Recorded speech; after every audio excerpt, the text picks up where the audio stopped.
ایک بادشاہ تھا جس کا ارادہ اپنے مملکت کی زمین کی سیر کا اور حال کا دیکھنے کا ہوا۔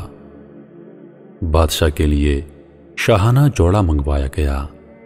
ایک جوڑا لایا گیا جو پسند نہ آیا، دوسرا منگوایا گیا وہ بھی پسند نہ آیا اور واپس کر دیا، تیسرا چوتھا۔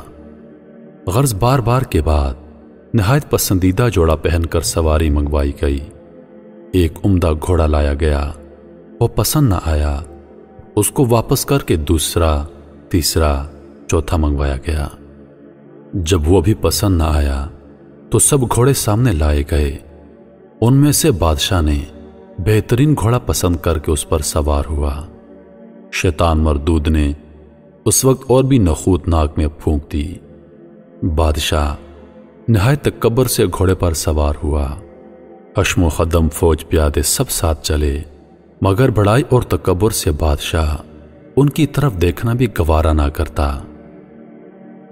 راستے میں چلتے چلتے ایک فقیر پرانے کپڑوں میں ملا۔ اس نے بادشاہ کو سلام کیا۔ بادشاہ نے تکبر سے اس کے سلام کا جواب بھی نہ دیا۔ اس فقیر نے بادشاہ کے گھوڑے کی لگام پکڑ لی۔ بادشاہ نے اس کو ڈانٹا، لگام چھوڑ، تیری اتنی جرأت کیسے ہوئی کہ تو نے میرے گھوڑے کی لگام پکڑ لی؟ اس نے کہا، اے بادشاہ، مجھے تجھ سے کام ہے۔ بادشاہ نے کہا، صبر کر، جب میں سواری سے اتروں گا تب کہہ لینا۔ اس نے کہا، نہیں، مجھے ابھی کہنا ہے۔ یہ کہہ کر اس فقیر نے زبردستی سے لگام چھین لی۔ بادشاہ نے کہا، بول، کیا بات ہے؟ اس نے کہا، بہت راز کی بات ہے، مجھے تیرے کان میں کہنی ہے۔ بادشاہ نے کان اس کے قریب کر دیا۔ اس نے بادشاہ کے کان میں کہا، میں ملک الموت ہوں، تیری جان لینی ہے۔ یہ سن کر بادشاہ کا چہرہ فک ہو گیا اور زبان لڑکھڑا گئی۔ کہنے لگا، اچھا، مجھے اتنی مہلت دے دے کہ میں گھر جا کر اپنے سامان کا انتظام کر دوں، گھر والوں سے مل لوں، ان کو وصیت کر دوں۔ ملک الموت نے کہا، بالکل مہلت نہیں ہے، اب تو اپنے گھر کو اور سامان کو کبھی نہیں دیکھ سکے گا۔ یہ کہہ کر اس بادشاہ کی روح قبض کر لی اور وہ گھوڑے پر سے لکڑی کی طرح نیچے گر کر مر گیا۔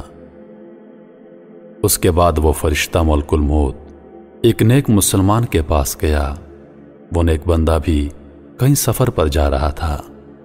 ملک الموت نے اس کو جا کر سلام کیا۔ اس نے کہا، وعلیکم السلام۔